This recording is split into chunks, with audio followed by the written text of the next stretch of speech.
Hey guys, I Anshuman welcome you all in my Commerce Gateway classes second video. In our last video, we had learned concepts of accounting, definition of accounting and characteristics of accounting. Hope so it is clear to all of you. As already said, if you have any doubt, you can contact me at my number given in the slide share. So moving towards today's classes, we will be dealing with three topics, that is objectives of accounting, functions of accounting and branches of accounting. So let's get started. Objectives of accounting. There are 5 objectives of accounting. First, to maintain the systematic record of business transactions. Second, to ascertain the profit or loss. Third, to determine the financial position. Fourth, to provide the information to the users. And fifth, to assess the management. अब एक एक कर समझते हैं कि objectives कहते क्या है. ऑब्जेक्टिव सबसे पहला जो है to maintain the systematic record of business transactions. इसे हम लोग बेसिक ऑब्जेक्टिव्स कहते हैं अकाउंटिंग का.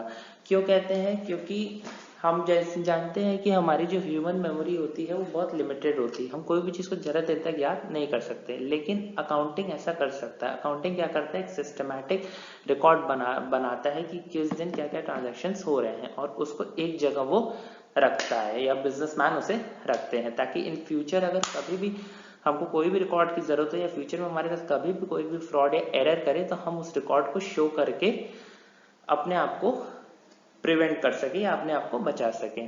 तो ये होता है to maintain the systematic record of business transactions. और रिकॉर्ड हम लोग अकाउंटिंग में बनाते हैं जर्नल एंट्री, जिसे हम लोग बुक्स ऑफ ओरिजिनल एंट्री भी कहते हैं. Second objective, to ascertain the profit and loss. हम अकाउंटिंग इसलिए करते हैं ताकि हम बिजनेस में प्रॉफिट एंड लॉस को डिटरमाइन कर सकें, और प्रॉफिट एंड लॉस को डिटरमाइन करने के लिए हम लोग प्रॉफिट एंड लॉस अकाउंट बनाते हैं, जिससे हम लोग इनकम स्टेटमेंट भी कहते हैं. Third, to determine the financial position. हम अकाउंटिंग बिजनेस की फाइनेंशियल पोजीशन को जानने के लिए भी करते हैं, और उससे हम लोग नाम देते हैं बैलेंस शीट. बैलेंस शीट हमें ये financial position of the business बताता है कि हमारी बिजनेस स्ट्रांग है कि वीक है. Fourth, to provide the information to the users. हम अकाउंटिंग करते हैं बिजनेस में अब देखो, जैसे कि to provide the information to the users. Users देखिए, जैसे कि हमने कैरेक्टरिस्टिक्स में आपको बताया था कि यूजर्स दो तरह के होते हैं, इंटरनल यूजर्स और एक एक्सटर्नल यूजर्स. उनको इंफॉर्मेशन हम लोग अकाउंटिंग प्रोवाइड कराता है. कैसे प्रोवाइड कराता है? अकाउंटिंग प्रोसेस के थ्रू, अकाउंटिंग रिपोर्ट्स के थ्रू. अकाउंटिंग रिपोर्ट जनरेट होती है अकाउंटिंग प्रोसेस के थ्रू. तो ये सब काम अकाउंटिंग का होता है. तो ये एक ऑब्जेक्टिव्स है अकाउंटिंग का. ठीक है. To assist the management. हम अकाउंटिंग करते हैं बिजनेस में मैनेजमेंट को हेल्प करने के लिए या असिस्टेंस प्रोवाइड करने के लिए, ताकि मैनेजमेंट एक गुड डिसीजन मेकिंग ले सके और बिजनेस को इजिली हैंडल कर सके. तो ये था मेरा objectives of accounting. Hope so आपको क्लियर हो गया होगा. तो moving on to the next slides, that is functions of accounting. ये मॉडर्न फंक्शंस ऑफ अकाउंटिंग है. ट्रेडिशनल फंक्शंस में वही चीज रिपीट होंगे आपके, कि मतलब सिस्टमैटिक रिकॉर्ड बनाना, फाइनेंशियल पोजीशन डिटरमाइन करना, मैनेजमेंट प्रोसेस करना. लेकिन ये जो फंक्शंस है ये भी मॉडर्न फंक्शंस आया है. तो पढ़ते हैं ये क्या है मॉडर्न फंक्शन. सबसे पहला जो मॉडर्न फंक्शन अकाउंटिंग में वो ये फंक्शन है constructive functions. Under the constructive functions accounting, business transactions and financial events are classified and converted into the final accounts. Constructive functions of accounting में क्या कहते हैं? जितने भी बिजनेस ट्रांजेक्शन्स हैं, फाइनेंशियल इवेंट्स हैं, उस जितने भी ट्रांजेक्शन्स हम लोग ने किए हैं उसको क्लासीफाई करते हैं और उसको फाइनल अकाउंट्स में कन्वर्ट करते हैं. ठीक है. जैसे कि अगर हम मान लें रेंट, ठीक है, रेंट को हम लोग लेजर अकाउंट में दिखा दिया, अब उसको फाइनल अकाउंट्स में कहाँ शो करते हैं? प्रॉफिट एंड लॉस अकाउंट में शो करते हैं. उसी तरह अगर हम लोग बात करें बिल्डिंग की, बिल्डिंग में हम लोग फाइनल अकाउंट्स में उसको बैलेंस शीट में दिखाते हैं एसेट साइड में. तो इसी तरह हम सारे चीजों को कंस्ट्रक्ट करते जाते हैं और इसे फाइनल अकाउंट्स में पूरी तरह से कन्वर्ट कर देते हैं. Next, recording functions. It involves the preparation of books of original entry, journal, cash book and subsidiary book. Recording functions में हम सारे बिजनेस ट्रांजेक्शन्स को रिकॉर्ड करते हैं, जैसे कि मैंने बता दिया, और उसके लिए हम लोग बनाते हैं जर्नल एंट्री, कैश बुक और सब्सिडरी बुक. ये जब हम चैप्टर्स पढ़ेंगे तब डील करेंगे ऐसा क्यों करते हैं. Next point, auditive functions. Audit का मतलब क्या होता है? This function is to testify the accounts of books to check the mandatory accounts and audit the final accounts to find out the errors and frauds। हम लोगों ने एक बार books of accounts बना लिया, एक बार फाइनल अकाउंट्स बना लिया, फिर उसको वेरीफाई करते हैं कि हम लोग ने कहीं उसमें गलती तो नहीं कर दी, कहीं कुछ अमाउंट एक्सेस तो नहीं दिखा दिया। तो हम लोग क्या करते हैं, उसको वेरीफाई करते हैं, और वेरीफाई करने को कहते हैं हम लोग ऑडिटिव फंक्शंस। ठीक है। फोर्थ मेरी फंक्शंस है इंटरप्रेटेटिव फंक्शंस। जो फाइनल अकाउंट्स हम लोग ने बनाए हैं उसको इंटरप्रेट करना, और एक बार फाइनल अकाउंट्स बनाने के बाद हमारी और सारी काम होती है, जैसे कि रेशियो एनालिसिस करना, कैश फ्लो एनालिसिस करना और फंड फ्लो एनालिसिस करना। इंटरप्रेट करने के बाद हम लोग कंपेयर करते हैं कि जो डेटा हम लोग ने बनाई है वो सही है कि नहीं। ठीक है। Next, informative functions. Informative functions of accounting is to provide accounting information to the users who analyse them as per the needs of the individual. जैसे कि इंफॉर्मेटिव फंक्शंस में हम इंफॉर्मेशन प्रोवाइड कराते हैं यूजर्स को। ऑलरेडी बता दिया है कि यूजर्स दो तरह के होते हैं, इंटरनल यूजर्स और एक्सटर्नल यूजर्स। इंफॉर्मेशन कैसे निकलती है, अकाउंटिंग रिपोर्ट्स के थ्रू। अकाउंटिंग रिपोर्ट्स जनरेट होती है अकाउंटिंग प्रोसेस के थ्रू। नेक्स्ट बनाता है legal functions. Legal functions accounting covers the preparation of mandatory accounts for the purpose of income tax authority. जैसे कि हमको कंप्यूटेशन टैक्स कैलकुलेट करना है, जैसे कि house property, salary, profession, business और profession, capital gains and income from other sources. ये 5 heads होते हैं बेसिकली इनकम टैक्स के। तो उसमें हमारा ये अकाउंटिंग बहुत बड़ा रोल प्ले करता है। ठीक है।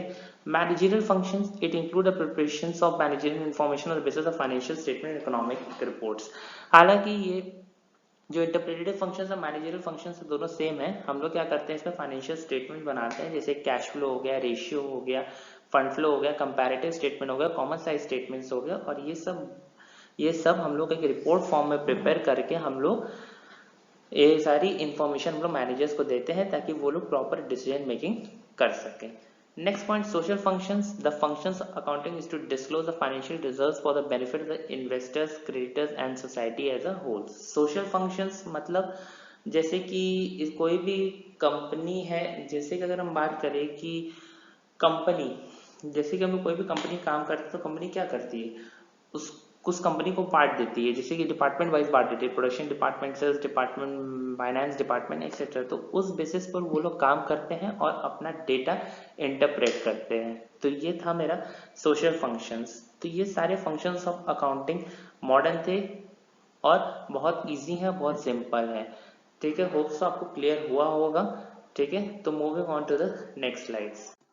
नेक्स्ट स्लाइड्स है ब्रांचेस और टाइप्स ऑफ अकाउंटिंग्स, जिसमें पहला ब्रांच है फाइनेंशियल अकाउंटिंग।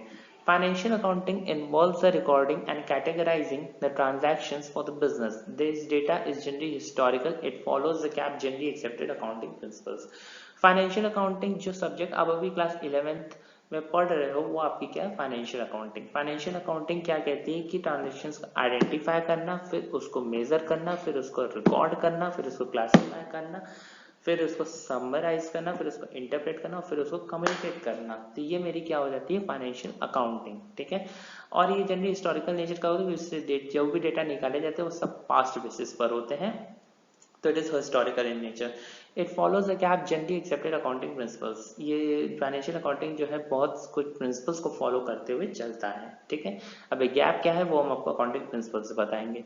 नेक्स्ट बनाता है cost accounting. Cost accounting, this accounting helps in ascertainment of the total cost and cost per unit of goods and services. ठीक है। अब ये क्या करता है, इसमें हम कॉस्ट को क्या कहते हैं, हिंदी में लागत कहते हैं, और अकाउंटिंग को क्या कहते हैं, लेखांकन कहते हैं। इसमें हम क्या करते हैं कि कॉस्ट, टोटल कॉस्ट निकालते हैं गुड्स एंड सर्विसेज की। ठीक है। और इसमें बहुत सारे मेथड्स होते हैं कॉस्ट निकालने के, जैसे कि आपके हो गया FIFO method, LIFO method, HIFO method, ठीक है, रिसिप्ट एंड पेमेंट मैथड। तो ये सारा आता है इसमें कॉस्ट एंड अकाउंटिंग मैथड में। Tax accounting, computation of tax के लिए, जैसे कि टैक्स के मेरे 5 हेड्स होते हैं इनकम टैक्स के, salary, house property, PGBP, capital gains and income from other sources. तो ये सबको निकालने के लिए हम लोग टैक्स अकाउंटिंग का यूज करते हैं। नेक्स्ट, मैनेजमेंट अकाउंटिंग, कोई भी इंफॉर्मेशन प्रोवाइड करानी है मैनेजमेंट को, जैसे कि ratio analysis, cash flow analysis, fund analysis, तो ये मेरा हो जाता है मैनेजमेंट अकाउंटिंग। और ऊपर तक की प्लान्स और बजट्स बनाना भी, ये भी मैनेजमेंट अकाउंटिंग का पार्ट है। Government accounting, the accounting which is maintained at the central, state and local government is called government accounting. Obvious सी बात है कि जो अकाउंट्स आप गवर्नमेंट के लिए बनाते हो, जैसे कि आपका बजट्स हो गया, पेटी कैश एक्सपेंसेस हो गया, ठीक है, रिसिप्ट एंड पेमेंट्स पीरियड्स हो गया, तो ये सारी क्या हो जाती है मेरी government accounting. Human resource accounting, accounting which is exclusively related with human resources, वो अकाउंटिंग जो ह्यूमन रिसोर्सेज से रिलेटेड हो उसे कहते हैं ह्यूमन रिसोर्स अकाउंटिंग। एम्प्लॉयज ने कितना काम किया, कितने घंटे काम किया, उसे कितनी वैल्यू थी, ये सारे अकाउंटिंग हम लोग ह्यूमन रिसोर्सेज के बारे में बताता है। Next one social responsibility accounting. Social responsibility जैसे कि हम लोग कोई भी कंपनी में काम करते हैं तो कंपनी डिपार्टमेंट वाइज काम को बांट देती है, तो जैसे कि finance manager, production manager, sales manager और बैठा देती है मैनेजमेंट में हर एक मैनेजर को, ठीक है। तो सबकी अपनी अपनी रिस्पॉन्सिबिलिटी हो गई, सबका अपना अपना टारगेट हो गया, तो उस अकाउंटिंग कहते हैं हम लोग social responsibility accounting. Environment accounting, accounting for environment and ecology preservation is a part of environmental accounting. Environment accounting इससे अभी आपको कोई मतलब है नहीं होता, बस environment के लिए जो accounting की जाती है उसे environmental accounting कहते हैं।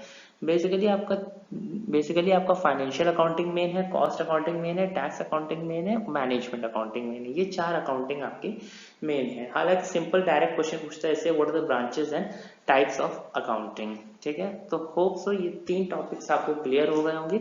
मैं ज़्यादा वीडियो को बड़ा नहीं कर रहा हूँ, मेरे को यहीं पर ही वीडियो को स्टॉप करना पड़ेगा, आगे कुछ हम लोग नए कॉन्सेप्ट को सीखेंगे। अगर आपको वीडियो अच्छा लगा हो तो लाइक, शेयर, कमेंट और सब्सक्राइब जरूर कर दीजिएगा। Till then thank you and have a nice day.